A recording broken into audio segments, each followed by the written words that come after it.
रात थी कि बीतने का नाम ही नहीं ले रही थी। सफलता और असफलता की आशा निराशा के बीच सबके मन में एक तूफान चल रहा था। ऑपरेशन थिएटर का टिमटिम करता बल्ब कभी आशंकाओं को बढ़ा देता तो कभी दिलासा देता प्रतीत होता।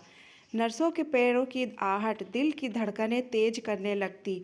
नवीन बेचैनी से इधर से उधर टहल रहा था। हॉस्पिटल के इस तल पर सन्नाटा था।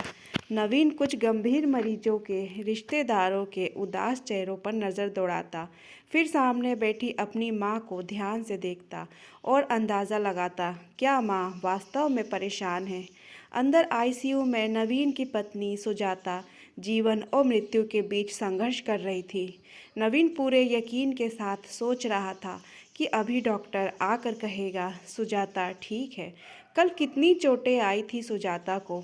नवीन, सुजाता और उनके दोनों बच्चे दिव्यांशु और दिव्या पिकनिक से लौट रहे थे।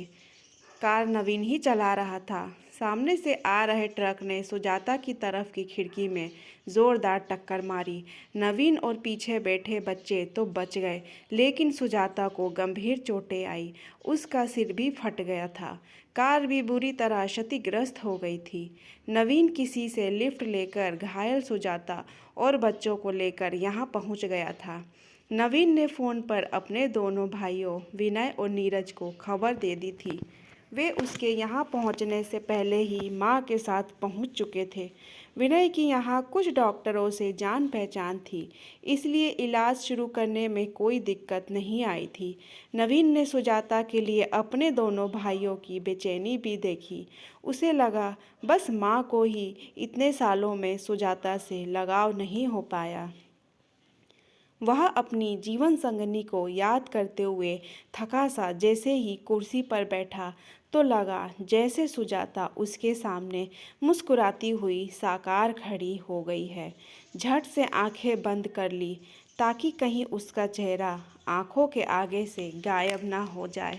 नवीन ने आंखें बंद की तो पिछली स्मृतियां दृष्टिपटल पर उभर आई।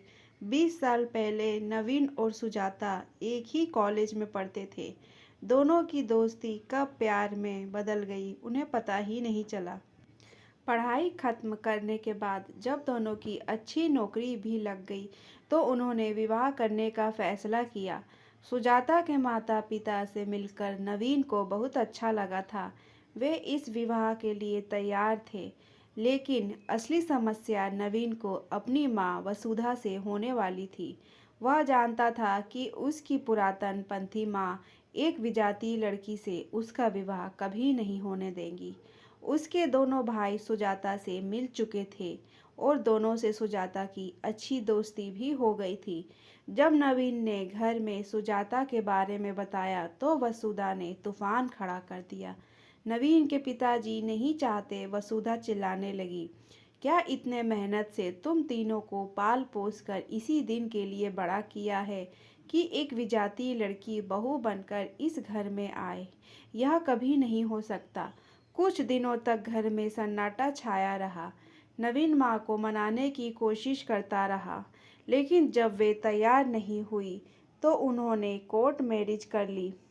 नवीन को याद आ रहा था वह दिन जब वह पहली बार सुजाता को लेकर घर पहुंचा तो माँ ने कितनी क्रोधित नज़रों से उसे देखा था और अपने कमरे में जाकर दरवाज़ा बंद कर लिया था।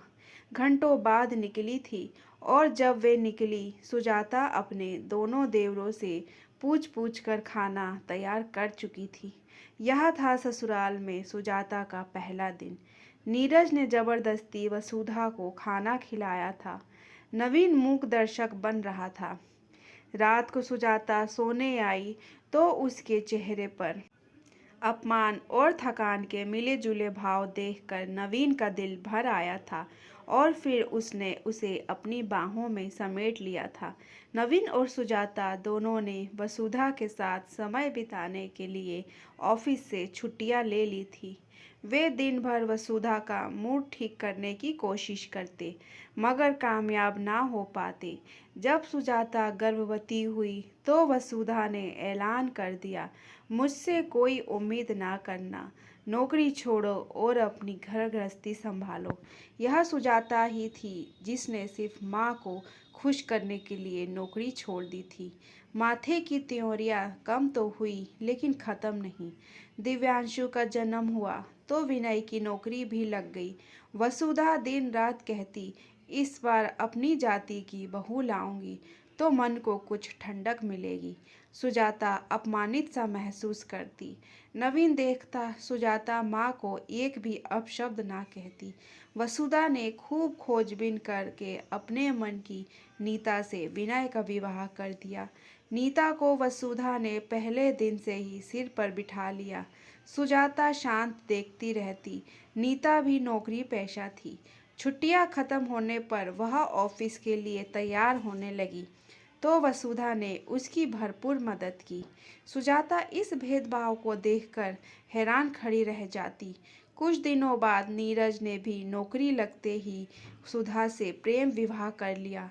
लेकिन सुधा भी वसुधा की जाति धर्म की कसौटी पर खरी उतरती थी, इसलिए वे सुधा से भी खुश थी।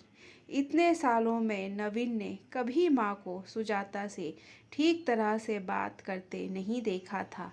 दिव्या हुई तो नवीन ने सुजाता को यह सोचकर उसके मायके रहने के लिए भेज दिया कि कम से कम उसे वहाँ शांति और आराम तो मिलेगा। नवीन रोज ऑफिस से सुजाता और बच्चों को देखने चला जाता और डिनर करके ही लौटता था। घर आकर देखता माँ रसोई में व्यस्त होती। वसुधा जोड़ों के दर्द की मरीज थी। काम अब उनसे होता नहीं था। नीता और सुधा शाम को ही लौटती थी। आकर कहती, सुजाता भाभी के बिना सब अस्त व्यस्त हो जाता है। सुनकर नवीन खुश हो जाता कि कोई तो उसकी कद्र करता है। फिर विनय और नीरज अलग अलग मकान ले लिए क्योंकि यह मकान अब सबके बढ़ते परिवार के लिए छोटा पड़ने लगा था। वसुधा ने बहुत कहा कि दूसरी मंजिल बनवा लेते हैं, लेकिन सब अलग घर बसाना चाहते थे। विनय और नीरज चले गए तो वसुधा कुछ दिन बहुत उदास रही। दिव्यांशु और दिव्या को वसुधा प्यार करती, लेकिन सुजाता से तब भी एक दूरी बनाए रखती। सुजाता उनसे बात करने के 100 बहाने ढूंढती, मगर वसुधा हाँ हूँ में ही जवाब देती। बच्चे स्कूल चले जाते तो घर में सन्नाटा फैल जाता। बच्चों को स्कूल भेजकर पार्क में सुबह की सैर करना सुजाता का नियम बन गया। पदोन्नति के साथ साथ नवीन की व्यस्तता बढ़ गई थी। सुजाता को हमेशा ही पढ़ने लिखने का शौक रहा। फुर्सत मिलते ही वह अपनी कल्पनाओं की दुनिया में व्यस्त हो जाती। उसके विचार, उसके सपने उसे लेखन की दुनिया में ले आए और दुख में तो कल्पना ही इंसान के लिए माँ की गोद है। सुबह की सैर करते करते वह पता नहीं क्या क्या सोचकर लेखन सामग्री जुटा लेती। पार्क से लौटते हुए कितने विचार, कितने शब्द सुजाता के दिमाग में आते, लेकिन अक्सर वह जिस तरह सोचती, एकाग्रता के अभाव में उस तरह लिख ना पाती। पन्ने फाड़ती जाती। वसुधा कभी उसके कमरे में ना झांकती, बस उन्हें कूड़े की टोकरी में फटे हुए पन्नों का ढेर दिखता तो शुरू हो जाती। पता नहीं क्या बकवास किस्म का काम करती रहती है, बस पन्ने फाड़ती रहती है। कोई ढंग का काम तो आता नहीं। सुजाता कोई तर्क नहीं दे पाती, मगर उसका लेखन कार्य चलता रहता। अब सुजाता ने गंभीरता से लिखना शुरू कर दिया था। इस समय उसके सामने था सालों से मिलता आ रहा वसुधा से तानों का सिलसिला, अविश्वास और टूटता हौसला, क्योंकि वह खेत सहित रचनाओं के लौटना का दौर था। लौटी हुई कहानी उसे बेचैन कर देती। उसकी लौटी हुई रचनाओं को देखकर वसुधा के ताने बढ़ जाते। समय भी खराब किया और लो अब रख लो अपने पास, लिखने में नहीं बच्चों की पढ़ाई पर ध्यान दो। सुजाता को रोना आ जाता। सोचती अब वह नहीं लिखेगी, तभी दिल कहता कि ना घबराना है, ना हारना है, मेहनत का फल ज़रूर मिलता है। और वह फिर लिखने बैठ जाती। धीरे धीरे उसकी कहानियाँ छपने लगी। सुजाता को नवीन का पूरा सहयोग था। वह लिख रही होती तो नवीन कभी उसे डिस्टर्ब ना करता। बच्चे भी शांति से अपना काम करते रहते। अब सुजाता को नाम, यश, महत्व, पैसा मिलने लगा। उसे कुछ पुरस्कार भी मिले। वह वसुधा के पैर छूती तो वे तुनक कर चली जाती। सुजाता अपने शहर के लिए सम्मानित हस्ती हो चुकी थी। उसे कई शैक्षणिक, सांस्कृतिक समारोहों में विशेष अतिथि की हैसियत से बुलाया जाने लगा। वसुधा की सहेलियां, पड़ोसी ने सब सुन के सुजाता के गुणों की वाहवाह करती। नवीन जी, आपकी पत्नी अब खतरे से बाहर है। डॉक्टर की आवाज़ नवीन को वर्तमान में खींच लाई। वह खड़ा हो गया। कैसी है सुजाता?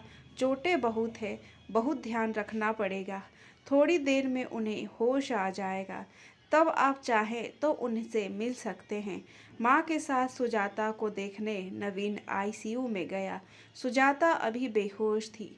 नवीन ने थोड़ी देर बाद माँ से कहा, माँ आप थक गई होगी, घर जाके थोड़ा आराम कर लो।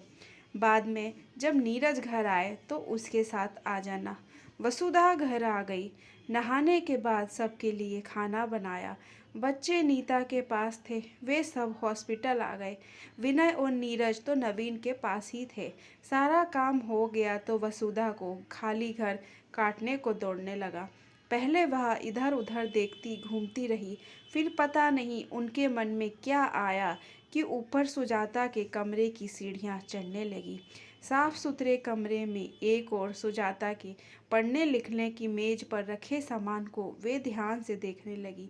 अब तक प्रकाशित 2 कहानी संग्रह, 4 उपन्यास और बहुत सारे लेख जैसे सुजाता के अस्तित्व का बखान कर रहे थे। सुजाता की डायरी के पन्ने पलटे तो बेड पर बैठकर पढ़ती चली गई। एक जगह लिखा था, माँ जी के साथ 2 बातें करने के लिए तरस जाती हूँ मैं। कोमल कांतिमय देह यष्टि माँ जी के माथे पर चंदन का टीका बहुत अच्छा लगता है। मुझे मम्मी पापा तो अब रहे नहीं। मन करता है माँ जी की गोद में सिर रख कर लेट जाऊं और वे मेरे सिर पर अपना हाथ रख दे। क्या ऐसा कभी होगा? एक पन्ने पर लिखा था, आज फिर कहानी वापस आ गई। नवीन और बच्चे तो व्यस्त रहते हैं। काश मैं माँ जी से अपने मन की उधेड़बुन बांट पाती। माँ जी इस समय मेरे खत्म हो चले नैतिक बल को सहारा देती। मुझे उनके स्नेह के 2 बोलों की ज़रूरत है, लेकिन मिल रहे हैं ताने। एक जगह लिखा था, अगर माँ जी समझ जाती कि लेखन थोड़ा कठिन और विचित्र होता है तो मेरे मन को थोड़ी शांति मिल जाती और मैं और अच्छा लिख पाती। आगे लिखा था, कभी कभी मेरा दिल माँ जी के व्यंग बाणों की चोट सह नहीं पाता।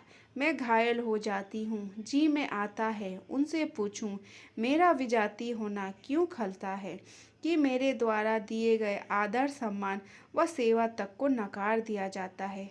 नवीन भी अपनी माँ के स्वभाव से दुखी हो जाते हैं, पर कुछ कह नहीं सकते। उनका कहना है कि माँ ने तीनों को बहुत मेहनत से पढ़ाया लिखाया है, बहुत संघर्ष किया है।